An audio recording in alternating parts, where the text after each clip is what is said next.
Section 5.5, bases other than e. We've done a lot of work with exponentials and logarithms, but they were all the e to the u and the natural log. Now we need to explore a little bit of the difference between just the natural log and a regular logarithm with a base other than e. It's pretty much the same thing except for one little bit. So the first thing I want to do is just go over properties of logarithms because we always forget them. Remember, more than anything else, the log is the exponent. Whatever the log equals is the power. So you see your base, you see that it equals the exponent, and when you raise the base to the power, you're going to get the argument of the logarithm. Okay? The log, any base of a product, is the sum of the logarithms. The log of division is subtraction, top minus bottom, because if you're dividing, you have a negative exponent, right? Log base b of b is 1, because b to the first power equals b. If you have log base b of something raised to another power, it's understood that the x all by itself is b to some power. And when you raise b to a power to another power, you're going to multiply the powers. And remember, log is an exponent, so you just multiply the powers. Log base b of b to some power is just the power. These are inverse functions, a logarithm and an exponential. They undo each other, and you're going to get the n back out. Log base b of 1, or in any base, log of 1 is always 0, because b to the what power makes it equal 1, anything to the 0 power. And another thing to remember that I didn't write yet, if I have b raised to the log base b, again, this is an inverse relationship because the log is the exponent.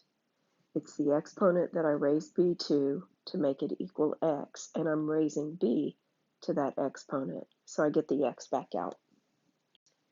Now let's review logarithmic differentiation, because this is how we're going to develop our formulas for taking derivatives and even integrals of bases other than e.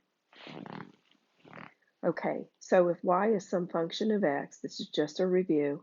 If I take the ln of both sides and then take the derivative of both sides, the derivative of the log of y is 1 over y, derivative of y. And this is the thing that we want to solve for, okay? So I take the derivative of the ln of y and the derivative of the ln of my function.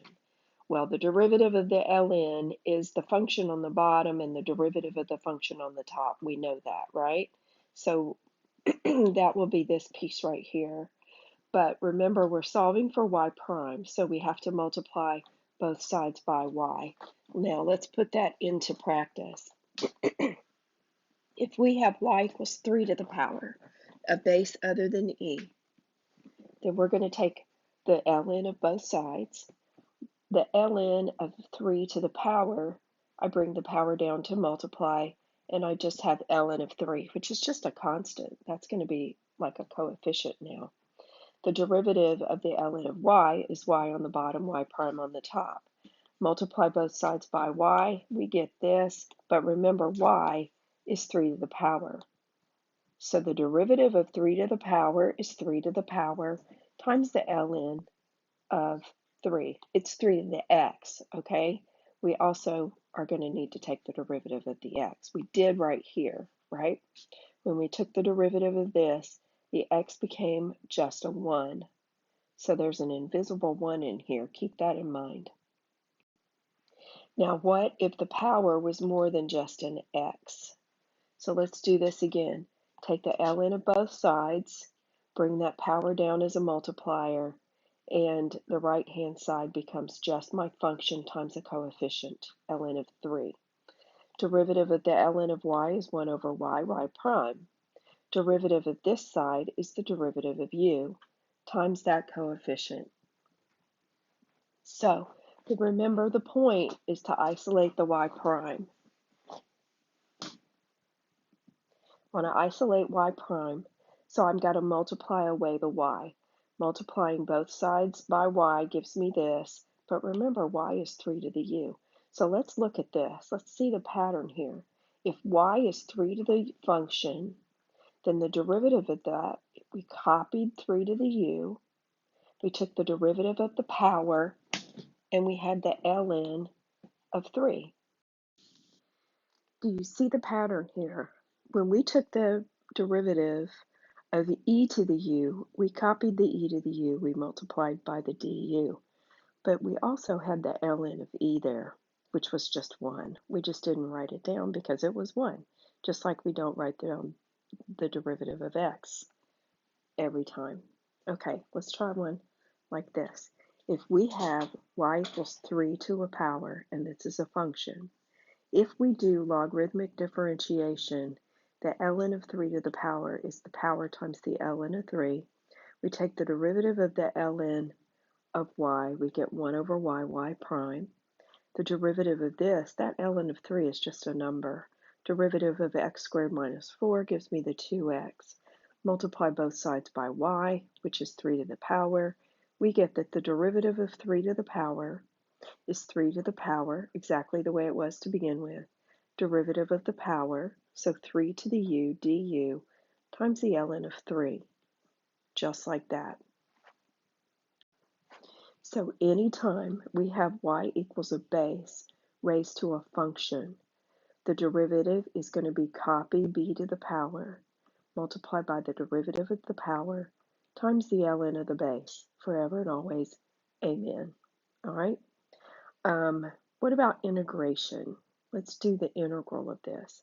If I'm integrating b to the power, now just as an aside, what was the integral of e to the u?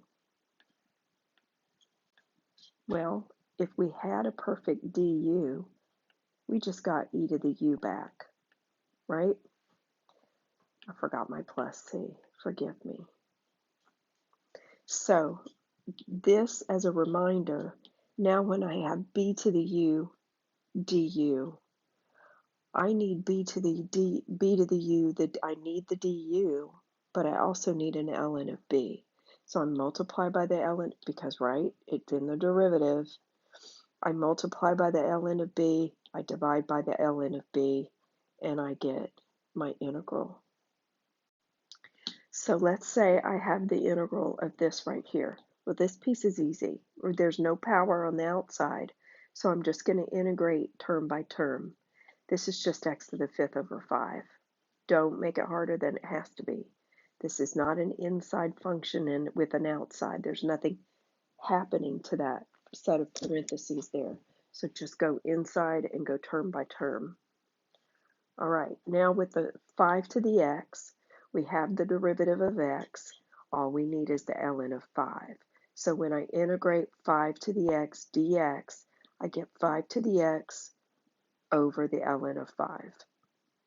Next problem, C, we have a 6 raised to a power, okay? So 6 to the u, I need a du.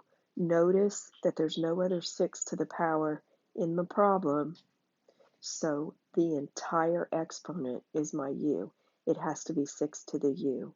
So I copy u equals the entire power, not just the inside of the parentheses. I'm going to take the derivative of the entire thing, which is going to be a chain rule derivative, 2 blob to the 1, and the derivative of the blob is negative 1, so be careful with your signs. So here's my complete du. Well, I've got the blob and I have the dx. The only thing missing is the minus 2 here. So I have 6 to the u, multiply by the minus 2, divide by the minus 2. That makes a perfect du. 6 to the u du integrated is 6 to the u with that multiplier on the outside, plus c. All right, find the derivative of a logarithm with a base of 5.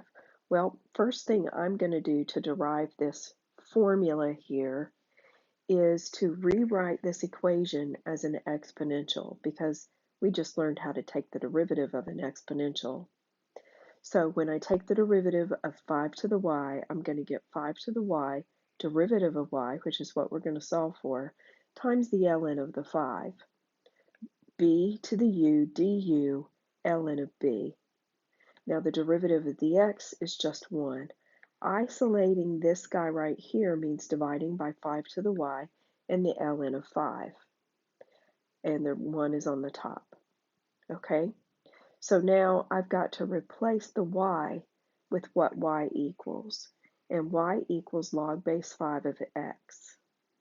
So I have 1 over 5 to the log base 5 of x, ln of 5.